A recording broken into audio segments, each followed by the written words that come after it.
हमारी वॉर यहाँ अंत तक आ चुकी है। पड़े हैं हमारे पास सिर्फ 36 मिनट्स, जिसमें मुझे करने अपने 4 अटैक्स। हमारी अटैकिंग स्ट्रेटजी होगी यहाँ पर मीटियोर गोलेम्स की। तो TH17 वर्सेस TH16 की वॉर जरूर है। तो यहाँ हमारी ट्रेनिंग में थोड़ी बहुत चेंजेस आ रही है दोस्तों।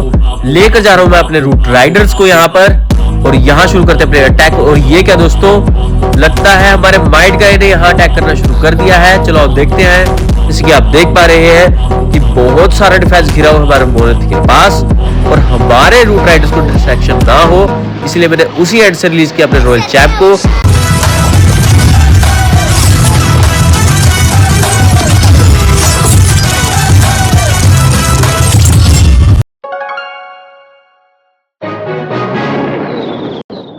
तो क्या हाल है दोस्तों, मैं आपका दोस्त प्रणव फिर आ गया हूं एक नई वीडियो के साथ। और आज की वीडियो में हम कंटिन्यू रखने वाले हैं अपने वॉर सिनेरियो को। जैसे कि आपने पिछली वीडियो में देखा ही होगा कि हम लगातार वॉर्स में अटैक करते जा रहे थे, लेकिन उनमें से कुछ मेजर अटैक्स हमारे रह गए थे, जो कि मैं एग्जीक्यूट करूंगा अपनी जादू वाली आईडी और अपनी सैबियो गेमिंग वाली आईडी से, क्योंकि हमारी वॉर यहाँ अंत तक आ चुकी है। पड़े हैं हमारे पास सिर्फ 36 मिनट्स, जिसमें मुझे करने अपने 4 अटैक्स। जैसे कि आप देख पा रहे हैं कि टॉप मेंबर्स ने ले लिया है सब पर 3 स्टार, बस एक बेस बचा है, लेकिन ओपोनेंट ने नहीं लिया है हमारे ऊपर 3 स्टार्स। तो हमें इसका मिलेगा फायदा, और हम चलते हैं अपने नेक्स्ट ओपोनेंट की ओर। और आप देख सकते हैं कि हमारे सामने आया हुआ है TH16 बेस, जो कि मैं क्लियर करने वाला हूं अपनी जादू वाली आईडी से। और आप अंदाजा लगा सकते हैं कि किस लेवल की डिस्ट्रक्शन इस बेस पर होने वाली है, क्योंकि हमारी अटैकिंग स्ट्रेटजी होगी यहाँ पर मीटियोर गोलेम्स की। तो TH17 वर्सेस TH16 की वॉर जरूर है, लेकिन हमें बिल्कुल भी हल्के में नहीं लेना है इस बेस को, क्योंकि अगर आप लेआउट की ओर देखें तो बहुत ही बेहतरीन बना हुआ है। अगर थोड़ा बहुत अपग्रेड हो रहा था तो हमें शायद मुश्किलें हो रही थी यहाँ पर,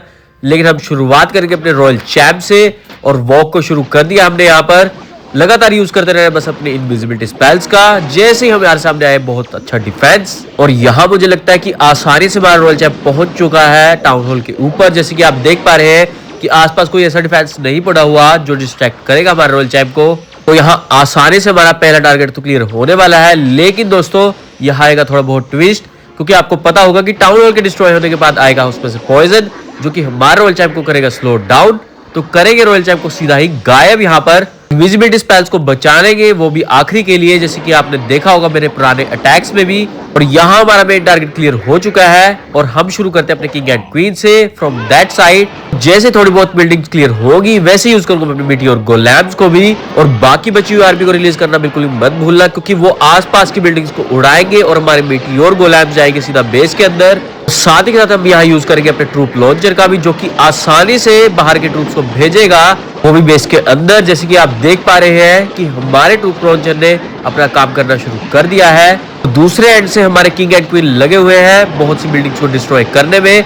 तो यहाँ मैंने यूज कर दिया अपने रॉयल चैम्प का विद द भाले वाली एबिलिटी। हाँ जी हाँ दोस्तों, यहाँ मैं अपने भाले वाली एबिलिटी को लेकर आ गया हूँ। मैंने अपनी जादू वाली आईडी में भी ले लिया है भाले वाली एबिलिटी को। तो आसानी से बहुत से बेस क्लियर यहाँ होने वाले हैं। जैसे कि आप देख पा रहे हैं कि कितनी परफेक्शन से हमारा रॉयल चैम्प लगा हुआ है एक साइड से, और दूसरी ओर से लगे हुए हमारे किंग एंड क्वीन, जिसने आसानी से बहुत सी बिल्डिंग्स को गिरा भी दिया है। और मुझे यहाँ दिखाई दे रहा है 3 स्टार आते हुए। जैसे कि आप देख पा रहे हैं कि डिफेंस कुछ खास बचा नहीं हुआ, लेकिन ट्रूप्स की तादाद बहुत ज्यादा पड़ी हुई है। तो मुझे लगता नहीं यहाँ कोई दिक्कत की बात होनी चाहिए, क्योंकि इतने लेवल का डिफेंस तो आसानी से हमारे मीटियोर गोलेम्स ही संभाल लेंगे। मेन बात ये भी रहती है कि हमारे मीटियोर गोलेम्स के लिए वॉल्स कोई बैरियर नहीं है, आसानी से छलांग लगाते हैं और लेकर आते हैं 3 स्टार्स। जैसे कि आप देख पा रहे हैं कि बिखरे हुए हमारे मीटियोर गोलेम्स और आसपास की बिल्डिंग्स को उड़ाते जा रहे हैं। और अभी मेरे पास बचे हुए हैं 3 हीरोज, जो कि आसानी से क्लियर नहीं होने वाले इस डिफेंस से। तो आप अंदाजा लगा सकते हैं कि हम जीत की ओर अपने कदम बढ़ाते जा रहे हैं। बस दिक्कत ये है कि हमारे सारे के सारे मेंबर्स एक्टिव नहीं हुए यहाँ पर, तो उन्हें करना पड़ेगा पहले एक्टिव, क्योंकि वॉर में अटैक करना बहुत ही जरूरी है यहाँ पर। क्योंकि मेरे पास पड़े हुए सिर्फ 4 अटैक्स, उतने में मैं सारे बेसिस को तो क्लियर नहीं कर सकता। और यहाँ हमने आज के पहले अटैक में ले लिए हैं 3 स्टार्स, और वो भी बहुत आसानी से दोस्तों। लेकिन अब हमें बढ़ना है अपने अगले ओपोनेंट की ओर, और देखते हैं कि क्या होने वाला है। आया है हमारे सामने फिर से TH17 बेस, लेकिन यहाँ एग्जीक्यूशन में थोड़े बहुत चेंजेस आएंगे, क्योंकि मैं ये अटैक को एग्जीक्यूट करूंगा अपने सैबियो गेमिंग वाली आईडी से। तो आपको अंदाजा लग ही चुका होगा कि मैं कौन सी स्ट्रेटेजी यहाँ यूज करने वाला हूँ। अगर नहीं पता चला है तो आगे बने रहिए और देखिएगा कि बड़ी मस्त होने वाली हमारी स्ट्रेटेजी। लेकिन देखने वाली बात यह है कि अगला ओपोनेंट होने क्या वाला है, क्योंकि TH17 तो नजर आ रहा था, लेकिन कितना रश्ड है और नहीं है ये तो देखने के बाद ही पता चलेगा। चलो चलते हैं दोस्तों अपने अगले ओपोनेंट की ओर, क्योंकि बेस इतना नीचे शो हो रहा है तो रश तो जरूर होगा। देखने वाली बात यह है कि मेजर डिफेंसेस को यहां मैक्स किया गया है या नहीं। जैसे कि आप देख पा रहे हैं कि टाउन हॉल तो यहां पहुंच गया TH17 का, और मुझे मोनोलिथ भी थोड़ा अपग्रेडेड लग रहा है यहां पर, लेकिन जितनी भी लालगी आपको नजर आ रही है वो सारी TH16 की है, तभी ये नीचे शो हो रहा है। और बहुत सा डिफेंस तो हमें TH15 का भी दिखाई दे रहा है, तो यही कारण है इसके नीचे शो होने का। जितना मेरा अंदाजा लगा है अपने लेआउट को देखकर, तो हमारे यहां मेन टारगेट होने वाला हमारा मोनोलिथ। जैसे कि आप देख पा रहे हैं कि मोनोलिथ के आसपास डिफेंस ऐसा नहीं पड़ा हुआ जो कि ज्यादा डिस्ट्रैक्ट करे हमारे रॉयल चैंप को, और कोशिश हमारी वही रहने वाली है कि लेकर जाए अपने रॉयल चैंप को सीधा टाउन हॉल के ऊपर। जैसे कि आप देख पा रहे हैं कि आसपास के डिफेंसेस पड़े तो हैं बहुत सारे, लेकिन इतने ज्यादा नहीं कि वो हमारे रॉयल चैंप को बिल्कुल अपनी तरफ ले जाए। तो यहां हमारी ट्रेनिंग में थोड़ी बहुत चेंजेस आ रही हैं दोस्तों। लेकर जा रहा हूं मैं अपने रूट राइडर्स को यहां पर। यह हमारा इस बार का पहला अटैक होगा रूट राइडर्स के साथ, क्योंकि मैं लगातार प्रैक्टिस में लेकर आ रहा था आप सबके सामने। आपने मेरी पिछली वीडियोस में देखा ही होगा इस कॉम्बिनेशन को, अगर नहीं देखा है तो अब देख लीजिएगा, क्योंकि बहुत ही बेहतरीन होने वाला है अटैक। जिसकी आप देख सकते हैं मैंने अपने बूस्ट पोशन को यहाँ यूज कर लिया है, क्योंकि हम पहली बार करने जा रहे हैं और हमारी विचेस अपग्रेडेड नहीं थी यहाँ पर। तो चलते हैं दोस्तों दोबारा से अपने ओपोनेंट की ओर और देख लेते हैं कि कोई लूप होल नजर आ तो नहीं रहा और कहीं और मेजर डिस्ट्रैक्शन तो नहीं है हमारे रॉयल चैंप के लिए, क्योंकि रॉयल चैंप डिस्ट्रैक्ट हो गया तो ये अटैक बिल्कुल ही वैनिश हो जाएगा यहाँ पर। तो कोशिश हमारी यही रहेगी कि रॉयल चैंप वॉक को सक्सेसफुल बनाया जाए। हम दोबारा से भी इस बेस को दोहराएं, तब भी अटैकिंग साइड हमारी सेम बन रही है, जो कि हम शुरू करेंगे अपने 9 o'clock से। और हमारे पास टारगेट होने वाला हमारा मोनोलिथ ही, क्योंकि अगर कहीं से भी मैं अपनी अटैकिंग स्ट्रेटेजी को शुरू कर दूंगा तो हमारे पास बहुत सारी डिस्ट्रैक्शन पड़ी भी हुई है। और साथ ही साथ अगर आपने गौर फरमाया हो कि मेजर डिफेंस टाउन हॉल के नजदीक ही पड़े हुए हैं, तो यहां रिस्क हमारे टाउन हॉल को भी रहेगा कि वो भी शायद डिस्ट्रॉय हो जाए। लेकिन ये रॉयल चैंप वॉक करने के बाद ही पता चलेगा। चलो यहाँ शुरू करते हैं अपने रॉयल चैंप से, और साथ ही साथ यहाँ गिराएंगे अपने इनविजिबिलिटी स्पेल को, क्योंकि सामने पड़ा है हमारे मोनोलिथ, जो कि आसानी से इतनी दूरी पे निशाना लगा सकता है और हमारे रॉयल चैंप को भी लॉक कर देगा बिल्कुल ही। हमें लगातार गिराते रहना अपने इनविजिबिलिटी स्पेल्स को, और यहाँ पहुंच गया है हमारा रॉयल चैंप मोनोलिथ के ऊपर, जो कि आसानी से क्लियर होने वाला है। लेकिन अगर आपने गौर फरमाया हो कि अभी मेरे पास पड़े हुए 5 इनविजिबिलिटी स्पेल, तो टाउन हॉल के क्लियर होने के चांसेस बढ़ चुके हैं यहाँ पर, क्योंकि आप देख सकते हैं कि टाउन हॉल के बिल्कुल ही नजदीक आ गया है हमारा रॉयल चैंप, जो कि आसानी से टाउन हॉल को उड़ा भी देगा। और अभी मेरे पास बचे हैं 2 इनविजिबिलिटी स्पेल, तो आसानी होने वाली है हमारे आने वाले ट्रूप्स के लिए भी कि उन्हें मिलेगा बिल्कुल ही लो लेवल का डिफेंस। कि मेजर 2 डिफेंसेस को हम उड़ा चुके हैं और हमारे सामने कुछ भी खास डिफेंस नहीं पड़ा हुआ, तो करते हम रॉयल चैंप को यहाँ गायब, क्योंकि इनविजिबिलिटी स्पेल खत्म हो चुके थे। शुरुआत हमारी होगी हमारे किंग एंड क्वीन से, जिसको मैं रिलीज करूंगा जहां पर डिफेंस कम पड़ा हुआ है, और साथ ही यहाँ यूज करके अपने सेज बैरक को भी, क्योंकि आप देख सकते हैं कि ओपोनेंट के क्लैन कैसल में से निकले हैं बहुत सारे ट्रूप्स जो कि हमारी आर्मी को डिस्ट्रॉय करेंगे जरूर। और यहाँ दूसरे एंड से रिलीज करते हैं अपने रूट राइडर्स को, जो कि आसानी से इस लेवल के डिफेंस को संभाल लेंगे। देखना ये है कि हम अपने रॉयल चैंप को कहां से रिलीज करें, क्योंकि आप देख पा रहे हैं कि डिफेंस बहुत बिखरा बिखरा नजर आ रहा है, तो रॉयल चैंप को यहाँ बहुत आसानी से गिराना पड़ेगा, लेकिन किधर मुझे समझ में नहीं आ रहा। अभी मेरे पास वल्करीज भी बची हुई है, जो कि आसानी से बहुत सारा डैमेज लेकर आएंगी जरूर, लेकिन यहाँ पहले मैंने यूज किया अपने किंग की एबिलिटी को, क्योंकि बहुत ज्यादा डैमेज हो चुका था। और हाँ दोस्तों, किंग के खत्म होने का इंतजार मत करें, क्योंकि वो बहुत ज्यादा डिस्ट्रक्शन लेकर आने वाला है। और यहाँ अपने वल्करीज का यूज भी कर दिया दोस्तों, जो कि जाएंगी सीधा बेस के अंदर, और साथ ही के साथ यूज कर दिया अपने रॉयल चैंप का फ्रॉम द 3 o'clock, और आसानी से बहुत सारे डिफेंसेस को उड़ा भी देगा हमारा रॉयल चैंप, क्योंकि हम लेकर आए उसके साथ भाले वाली एबिलिटी को। और आप देख सकते हैं किंग एंड क्वीन ने कितना ज्यादा डैमेज कर दिया है, बचाया नहीं है बिल्कुल भी ज्यादा डिफेंस। मल्टी इन्फर्नो ने घेर लिया था हमारे ट्रूप्स को, तो यूज किया अपने वार्डन की एबिलिटी का भी, जिससे कि हमारे ट्रूप सारे के सारे बच जाएंगे यहाँ से और उड़ाएंगे बाकी बचे हुए डिफेंसेस को भी। और यहाँ हमारा रॉयल चैंप लगभग डिस्ट्रॉय होने वाला है, लेकिन पड़ा हुआ है हमारा अभी फ्योनिक्स, जो कि लेकर जाएगा बहुत सारे डिफेंसेस को। और शायद से मुझे लग रहा है कि इस बार अपने रिवाइज स्पेल यूज करने की जरूरत ना ही पड़े, क्योंकि आप देख पा रहे हैं कि बिल्डिंग्स कुछ खास बची नहीं हुई है और आसानी से क्लियर हो भी चुकी है। आप अंदाजा लगा सकते हैं कि कितनी आसानी से हमने इस बेस को क्लियर कर दिया है। अगर आप अंदाजा एक और चीज पर लगाए कि हमारे रूट राइडर्स यहाँ बिल्कुल ही खत्म हो चुके हैं, तो हमें स्ट्रेटजी में थोड़ा वर्क करना पड़ेगा, क्योंकि इस लेवल के डिफेंस के आगे हमारे थोड़े बहुत ट्रूप्स बचने चाहिए थे, जो कि नहीं बचे यहाँ पर। यहाँ हमारी दोनों आईडी से एक एक अटैक हो चुका है, लेकिन बचे हैं बहुत ज्यादा बेसिस। जैसे कि आप देख सकते हैं कि स्टार्स में अभी फर्क ज्यादा नजर आ जरूर रहा है, लेकिन दिक्कत की बात बिल्कुल भी नहीं है क्योंकि माइट गाय अपना एक्टिव हो चुका है, जो कि लेकर आएगा आसानी से 3 स्टार्स। क्योंकि आप देख सकते हैं कि टॉप 5 बेसिस में हम 1 स्टार से चुके हैं यहाँ पर, लेकिन ओपोनेंट्स ने 3 स्टार नहीं लिया अभी तक। क्योंकि ओपोनेंट्स के लिए दिक्कत की बात है जरूर, लेकिन दिक्कत हमारे लिए भी बढ़ जाएगी अगर हमारे प्लेयर्स ने अटैक नहीं किया यहाँ पर, क्योंकि माइट गाय के पास भी सिर्फ 2 ही आईडीज पड़ी हुई है यहाँ पर। यहाँ चलते अपने नेक्स्ट ओपोनेंट की ओर, जो कि क्लियर करेंगे हम फिर से अपने सैबियो गेमिंग वाली आईडी से, और हमारी रूट राइडर्स वाली टेक्निक यहाँ फिर से फॉलो होने वाली है। तो बहुत मजा जरूर आने वाला है, क्योंकि पता नहीं कि हमारे कितने रूट राइडर्स आखिर में बचने वाले हैं। और अगर आप ओपोनेंट के बेस को देखें तो सारा का सारा डिफेंस मैक्स हो चुका है, वो भी TH15 के लिए, क्योंकि दिखने में बहुत बेहतरीन लग जरूर रहा है कि हमारे रूट राइडर्स आसानी से उड़ा देंगे इस बेस को। लेकिन देखने वाली बात यह है कि हमारा टारगेट क्या होने वाला है हमारे रॉयल चैंप के साथ। जैसे कि आप देख पा रहे हैं कि टाउन हॉल और मोनोलिथ पड़ा हुआ बिल्कुल सेंटर में, तो यहां हमारे नजदीक आता है सिर्फ एक ईगल आर्टिलरी, जो कि आसानी से गायब हो सकती है हमारे रॉयल चैंप वॉक के साथ। और रॉयल चैंप पड़ा हुआ हमारे पास 45 लेवल का, तो आसानी से और भी बिल्डिंग्स को उड़ाएगा जरूर। लेकिन ये सब तो आखिरी में ही पता चलेगा जब हम अटैक को एग्जीक्यूट में लाएंगे। चलो चलते हैं दोस्तों और भर लेते हैं अपने क्लैन कैसल को, क्योंकि क्लैन कैसल की ट्रूप्स की यहाँ जरूरत पड़ने वाली है और इनके बिना वॉर्स में उतरना बिल्कुल ही बेकार जाएगा। तो लेते हैं अपनी जादू वाली आईडी से थोड़े बहुत ट्रूप्स और भर लिया यहाँ पर अपने क्लैन कैसल को।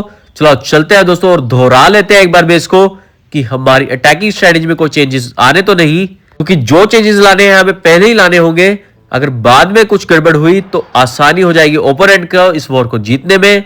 यहाँ ओपोनेंट्स ने भी अटैक करना शुरू कर दिया है, जैसे कि आपको दिख रहा है कि खिलाड़ी पर हो रहा है अपने अटैक। चलो चलते हैं दोस्तों अपने ओपोनेंट की ओर और देखते हैं कि कुछ चेंजेस लाने तो नहीं, और यहाँ शुरू करते हैं अपने अटैक। और ये क्या दोस्तों, लगता है हमारे माइट गाय ने यहाँ अटैक करना शुरू कर दिया है। चलो अब देखते हैं।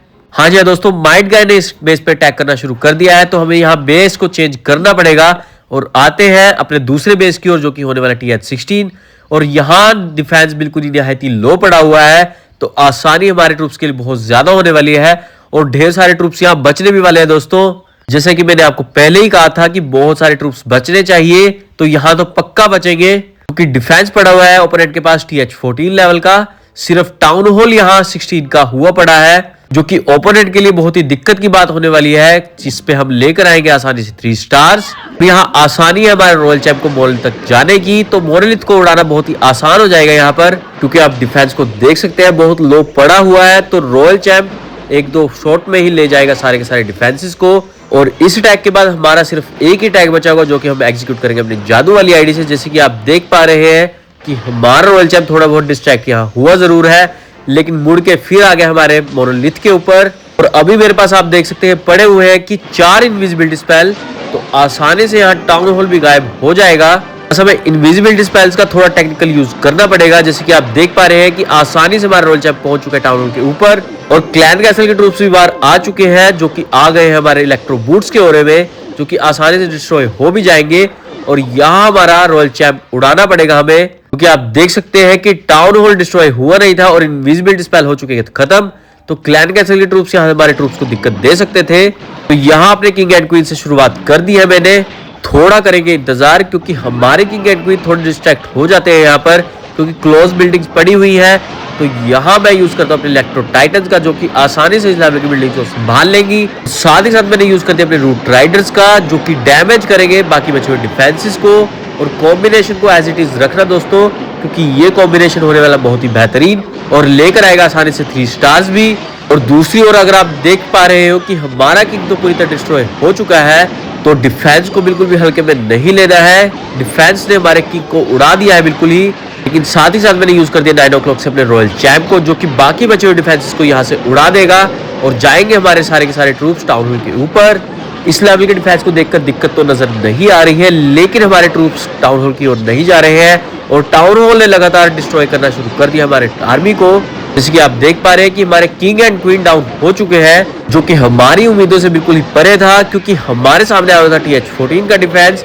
तो किंग एंड क्वीन डिस्ट्रॉय होनी नहीं चाहिए थी इतनी जल्दी, लेकिन हो चुकी है। तो क्या करें दोस्तों, और यहाँ टाउन हॉल पे निशाना लगा दिया है हमारे ट्रूप्स ने और डिस्ट्रॉय भी कर दिया है, और साथ ही साथ डिस्ट्रॉय कर दिया बाकी बचे हुए डिफेंसेस को भी। बची है यहाँ पर सिर्फ नॉर्मल बिल्डिंग, जो कि आसानी से हमारे ट्रूप्स संभाल लेंगे। तो यहाँ रिवाइव स्पेल फिर से यूज नहीं होने वाला है और लगातार लेकर आ रहे हैं ओपोनेंट्स के ऊपर 3 स्टार्स और आसानी हो जाएगी हमारे लिए भी कि ले जाएंगे अपनी इस वॉर को भी। तो चलते हैं दोस्तों अपने नेक्स्ट अटैक की ओर, जो कि हमारा लास्ट अटैक होने वाला है। यहाँ ओपोनेंट्स ने भी हमला करना शुरू कर दिया, जैसे कि आप देख पा रहे हैं कि सुपर सैनी पे हो रहा है अटैक। ओपोनेंट्स ने लिए 70 स्टार, जो कि हमारे लिए दिक्कतें खड़ी करता जा रहा है क्योंकि हमारे मेंबर्स पूरी तरह एक्टिव नहीं हुए हैं। हमारे पास बचे हुए सिर्फ 21 मिनट, जैसे कि आप देख पा रहे हैं कि 21 मिनट्स बाकी है और अभी पड़ा है सिर्फ हमारा एक अटैक, जो कि हम आसानी से एग्जीक्यूट कर जरूर लेंगे। और ओपोनेंट का बेस आप देख सकते हैं कि बहुत बेहतरीन आया जरूर है, लेकिन डिफेंस में फिर भी कमी नजर आ रही है, जो कि हमारे मीटियोर गोलेम्स आसानी से संभाल लेंगे। लेकिन यहाँ टारगेट होने वाला हमारा मोनोलिथ, जो कि कॉर्नर में पड़ा हुआ है, तो आसानी हो जाएगी हमारे रॉयल चैंप के लिए भी कि आसानी से हमारे मोनोलिथ को ले जाएगा। तो शुरू करते हैं दोस्तों अपने रॉयल चैंप से, जो कि हम रिलीज करने वाले अपने 12 o'clock से, जैसे कि आप देख रहे हैं आपकी स्क्रीन में। और लेवल आया है हमारे सामने बिल्कुल ही लो, तो आसानी से बहुत ज्यादा डैमेज मिलने वाला है हमारे रॉयल चैंप को, जैसे कि आप देख रहे हैं कि एक ही शॉट में उड़ा रहा है सारे के सारे डिफेंसेस को। तो हमारे लिए बहुत ही आसानी हो जाएगी क्योंकि हमारे आने वाले ट्रूप्स के लिए बिल्कुल भी डिफेंस नहीं बचने वाला है यहाँ पर। और कोशिश हमारी ये भी रहेगी कि लेकर जाए साथ ही साथ टाउन हॉल को, लेकिन अगर हमारा रॉयल चैंप डिस्ट्रैक्ट होता है यहाँ पर तो हमारा टाउन हॉल यहाँ रह जरूर जाएगा, लेकिन बहुत से डिफेंस को हमारा रॉयल चैंप यहाँ उड़ा चुका होगा। और यहाँ आप देखते हैं मेरे पास बचे हुए सिर्फ 5 इनविजिबिलिटी स्पेल, तो मुझे 11% डिस्ट्रक्शन मिल भी चुका है। और यहाँ ओपोनेंट्स के क्लैन कैसल में से निकल आए हैं बहुत सारे ट्रूप्स, जो कि डिस्ट्रैक्ट करने में माहिर है हमारे रॉयल चैंप को। लेकिन रॉयल चैंप ने बिल्कुल ही वेव चेंज कर लिया है और पहुंच चुका है टाउन हॉल के ऊपर और आसानी से उड़ा भी देगा। और आपने अंदाजा लगा ही लिया होगा क्योंकि मैं लेकर आ रहा हूँ 50 लेवल का रॉयल चैंप, तो आसानी से ये टाउन हॉल तो उड़ने वाला है यहाँ पर। और करते हैं रॉयल चैंप को गायब। तो आप अंदाजा यहाँ लगा सकते हैं कि हमने ले लिया है 15% डैमेज और उड़ाया है बहुत सारे डिफेंसेस को। इससे मुझे लगा था कि 20% अबव तो आएगा ही डैमेज, लेकिन ऐसा हुआ नहीं, पता नहीं क्यों। लेकिन यहाँ मैंने अपने अटैक को शुरुआत कर दी अपने किंग एंड क्वीन से और दूसरे एंड से रिलीज कर दिया अपने सारे के सारे मिटियोर गोलेम्स को। और आपने मिटियोर गोलेम्स को देखकर अंदाजा लगा लिया होगा कि कितनी आसानी से ये बेस यहाँ टूटने वाला है। और साथ ही साथ यूज कर दिया अपने ट्रूप लॉन्चर को भी। और दूसरे एंड से वो जो कि होने वाला हमारा 6 o'clock, वहां से रिलीज करूंगा मैं अपने रॉयल चैंप को, जैसे कि आप देख पा रहे हैं कि बल्क में पड़ी हुई है सारे के सारे डिफेंसेस। तो रॉयल चैंप के लिए बहुत ही आसानी हो जाएगी इनको उड़ाने में। वैसे तो मुझे इस बेस में कुछ खास दिखाई नहीं दे रहा है क्योंकि बहुत ही लो लेवल का डिफेंस पड़ा हुआ था। आती है यहाँ बात डिस्ट्रैक्शन को लेकर, तो हमारे ट्रूप्स तो बिल्कुल डिस्ट्रैक्ट होने नहीं वाले क्योंकि हमारी प्रैक्टिस लगातार जारी रही है। आपने पुरानी वीडियोस में भी मेरे देखा होगा कि मैंने एग्जीक्यूट किया है लगातार अपने मिटियोर गोलेम्स, साथ ही साथ किया है एग्जीक्यूट अपने रूट राइडर्स को भी। तो आप देख सकते हैं कि किस लेवल का डैमेज ये लेकर आ रहे हैं सभी के सभी। और यहाँ हमारा रॉयल चैंप डाउन हो चुका है क्योंकि आ गया था हमारे सिंगल इन्फर्नो के सामने, तो दिक्कत तो हो चुकी है। लेकिन साथ ही साथ दिक्कत आएगी हमारे ओपोनेंट को भी, जैसे कि आप देख सकते हैं कि सारा का सारा डिफेंस क्लियर हो चुका है ऑलमोस्ट। बचे हैं बहुत सारे ट्रूप्स और बची है नॉर्मल बिल्डिंग्स भी। और टाइम स्लॉट को आप अंदाजा लगा सकते हैं कि पड़े हुए हैं सिर्फ हमारे पास 35 सेकेंड्स, तो इतने सेकंड्स में मैं आसानी से दूर पड़ी हुई बिल्डिंग्स को भी कैरी कर लूंगा। और ये था आज का हमारा लास्ट अटैक दोस्तों, जो कि हम वॉर में कर रहे हैं। अटैक्स तो और भी बाकी है क्योंकि स्टार बोनस बहुत ज्यादा पड़ा हुआ है हमारा, तो उसको कवर अप करेंगे साथ ही में साथ। तो यहाँ हमने ले लिया आसानी से फिर से 3 स्टार्स और लगातार मैंने कितने ही अटैक्स में 3 स्टार लिए हैं। अब ये वॉर जितवानी होगी हमारे मेंबर्स को क्योंकि एंड पॉइंट रह गया है हमारा बिल्कुल ही। और यहाँ जीत भी चुके हैं वॉर को, जैसे कि आप देख पा रहे हैं कि लास्ट सेकंड में आया हमारा सुपर सैनी एक्टिव और उसने लिया हमारा 74th स्टार। जब मैंने अपनी गेम को बंद किया था तब हमने लिए थे 73 स्टार्स, 1 स्टार रह गया था, वो हमारे सुपर सैनी ले लिया बड़ी आसानी से वो भी।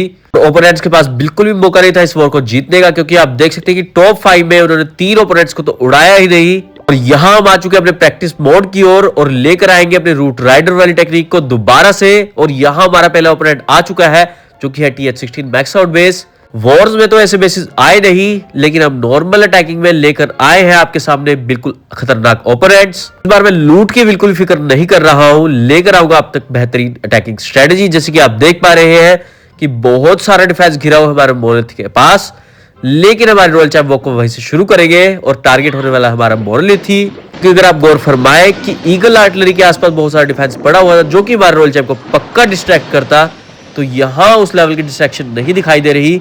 अगर ये स्लॉट पूरा खाली हो भी जाए तब भी आसानी से हमारा रॉयल चैंप पहुंच जाएगा मोनोलिथ के ऊपर।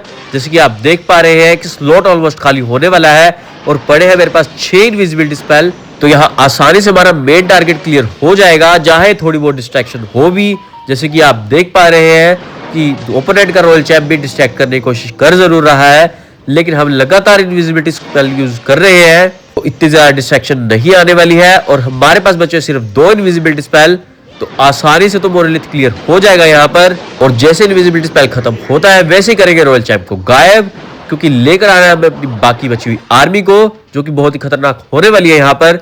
तो पहले यूज करते हैं अपने किंग एंड क्वीन को फ्रॉम द 3 o'clock। तो थोड़ी बिल्डिंग्स टूटने का करेंगे इंतजार, क्योंकि आप देख सकते हैं कि बिल्डिंग्स आसपास बहुत ज्यादा पड़ी हुई है और किंग क्वीन हमारे अगर डिस्ट्रैक्ट हुए तो हमारे एक हीरो को तो दिक्कत होने वाली है, चाहे वो किंग हो या क्वीन। यहाँ मैंने बचे हुए ट्रूप्स को रिलीज कर दिया है दोस्तों। हम करेंगे मौके का इंतजार, क्योंकि रिलीज करना है हमें अपने रॉयल चैंप को भी, क्योंकि रॉयल चैंप को ऐसे एंड से रिलीज करेंगे जहां बहुत सारा डिफेंस पड़ा हुआ है और हमारी आर्मी को दिक्कत भी दे सकता है। तो ऐसे एंड का करेंगे वेट, क्योंकि रॉयल चैंप के पास पड़ी है भाले वाली एबिलिटी, जो कि लगाएगी दूर से निशाने और उड़ाएगी बहुत सारे डिफेंसेस को भी। और साथ ही साथ मैंने यहाँ रिलीज कर दिया है अपने किंग की एबिलिटी को भी। और स्पाइकी बॉल का डैमेज आप देख सकते हैं कि वॉल्स को तो खोल ही दिया गया है और साथ ही साथ उड़ाया गया बहुत सारी बिल्डिंग्स को भी। और यहाँ रॉयल चैंप को बिल्कुल मैंने मिडल से शुरू किया है अपने ट्रूप्स के साथ ही दोस्तों, क्योंकि हमारा टाउन हॉल ओपन हो चुका था तो उसको डिस्ट्रॉय करना यहाँ बहुत जरूरी रहेगा। और साथ ही साथ अगर आप गौर फरमाए कि हमारी हीलर्स बहुत अच्छा काम कर रही है और एक्टिव कर रही है हमारे रूट राइडर्स को भी दोबारा से। टाउन हॉल में से पॉइजन निकला जरूर है, लेकिन अगर आप ग्राउंड स्ट्रेटेजी को यूज कर रहे हैं तो आपके लिए बिल्कुल ही नाम मात्र हो जाएगा डैमेज। और अगर आप लेकर आए अपने ड्रैगन्स को तो आपको थोड़ी बहुत दिक्कत होने वाली है, क्योंकि ड्रैगन्स बहुत ज्यादा स्लो डाउन हो जाते हैं और सारी आर्मी को मिल जाता है मौका और वो उड़ा देते हैं सारे के सारे ट्रूप्स को। लेकिन यहाँ ऐसा बिल्कुल भी नहीं है, चाहे आप रूट राइडर्स वाली यूज कर रहे हो, चाहे आप यूज कर रहे हो अपनी सुपर येती वाली टेक्निक, और चाहे आप यूज कर रहे हो अपने मीटियोर गोलैब्स को। और यहाँ हमने आसानी से ले लिया 3 स्टार्स। चलो अब चलते हैं दोस्तों अपने अगले अटैक की ओर और देखते हैं कि अगला ओपोनेंट होने क्या वाला है, क्योंकि करने वाले हैं अपना आज का लास्ट अटैक। और होने वाला ओपोनेंट बहुत ही धांसू। कोशिश यही होगी कि आए हमारे सामने TH-16 मैक्स आउट बेस, और आ भी चुका है दोस्तों, आप देख सकते हैं। यहाँ दिक्कत हमारे ट्रूप्स को होने जरूर वाली है, लेकिन देखने वाली बात यह रहेगी कि आखिरी में हमारे ट्रूप्स कितने बचते हैं और कितने स्पेल्स हम बचा के लेकर आएंगे यहाँ पर।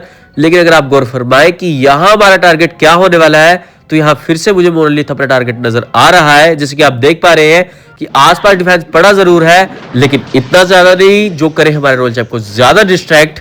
लेकिन फिर भी पता नहीं चलता दोस्तों, क्योंकि आ जाते हैं ओपोनेंट के हिडन टेस्लास, तो वो थोड़ा बहुत डिस्ट्रैक्ट करते जरूर है और साथ ही साथ करते हैं डिस्ट्रैक्ट हमारे क्लैन कैसल के ट्रूप्स भी। जैसे कि आप देख पा रहे हैं रॉयल चैंप आसानी से पहुंच चुका है मोरलिथ के ऊपर। तो यहाँ हमारा मेन टारगेट क्लियर हो चुका है। देखने वाली बात ये रहेगी कि बाकी कितने डिफेंसेस को मारे यहाँ रॉयल चैंप लेकर जाने वाला है, क्योंकि पड़े हुए हैं मेरे पास 4 इनविजिबिलिटी स्पेल, तो धमाल तो बचने वाला है। लेकिन कितने लेवल का वो तो बाद में ही पता चलेगा, जैसे कि आपको पता लग ही रहा है। और यहाँ हमारे रॉयल चैंप के टाउन हॉल तक जाने के आसार तो नजर नहीं आ रहे थे, तो हमारे रॉयल चैंप ने डायरेक्शन को बिल्कुल चेंज कर जरूर लिया है, लेकिन डैमेज उसी लेवल का मिल रहा है ओपोनेंट के ऊपर। जैसे कि आप देख पा रहे हैं कि बचा है मेरे पास सिर्फ एक इनविजिबिलिटी स्पेल, तो एक बिल्डिंग तो उड़ेगी यहाँ पर, करेंगे साथ ही साथ रॉयल चैंप को गायब भी। आपको बेस को देखकर पता चल ही रहा होगा कि अटैकिंग साइड हमारी होने के वाली है अब किंग एंड क्वीन के साथ। जहां पड़ा हुआ है कम डिफेंस, वहीं से यूज करेंगे अपने हीरोज को और दूसरे एंड से रिलीज करेंगे बची हुई आर्मी को, जो है हमारी रूट राइडर्स की। और हाँ दोस्तों, मैं फिर से कह रहा हूं कि कॉम्बिनेशन को ऐसे ही रहने देना, क्योंकि अगर आपने गौर फरमाया हो कि हमारे इलेक्ट्रो टाइटन्स वल्करीज का कॉम्बिनेशन ऐसा है कि वो आसपास की बिल्डिंग्स को उड़ाते रहते हैं और हमारे रूट राइडर्स जाते हैं सीधा डिफेंस के ऊपर। और आप देख सकते हैं मैंने रॉयल चैंप को कहां से रिलीज किया है वहां जहां बहुत सारा डिफेंस पड़ा हुआ है और हमारे रूट राइडर्स को डिस्ट्रैक्शन ना हो, इसलिए मैंने उसी एंड से रिलीज किया अपने रॉयल चैंप को। क्योंकि आप देख पा रहे हैं डिफेंस बहुत ज्यादा पड़ा हुआ है आसपास और टाउन हॉल के ऊपर जाना बहुत जरूरी रहेगा यहाँ पर, कि बहुत ज्यादा डैमेज करता है हमारा टाउन हॉल। किंग की एबिलिटी को मुझे यूज करना पड़ा, क्योंकि आप देख पा रहे हैं कि बहुत सारा डिफेंस उसे डैमेज करने में लगा हुआ है। तो यहाँ रॉयल चैंप भी हमारा डैमेज हो चुका है, लेकिन अभी पड़ी है मेरे पास रिवाइव स्पेल, तो आसानी से तो ये बेस क्लियर हो जाएगा। लेकिन देखने वाली बात ये है कि एंड तक हमारे ट्रूप्स कितने बचते हैं। यहाँ मैंने क्वीन की एबिलिटी को भी यूज कर दिया, क्योंकि सारा का सारा डिफेंस लगा हुआ था हमारी क्वीन के ऊपर। और अगर आप गौर फरमाए कि हमने यूज कर दिया अपने रॉयल चैंप के ऊपर अपने रिवाइव स्पेल को, वैसे जरूरत नहीं थी, क्योंकि आप ट्रूप्स की तादाद को देख सकते हैं बहुत ज्यादा पड़े हुए थे।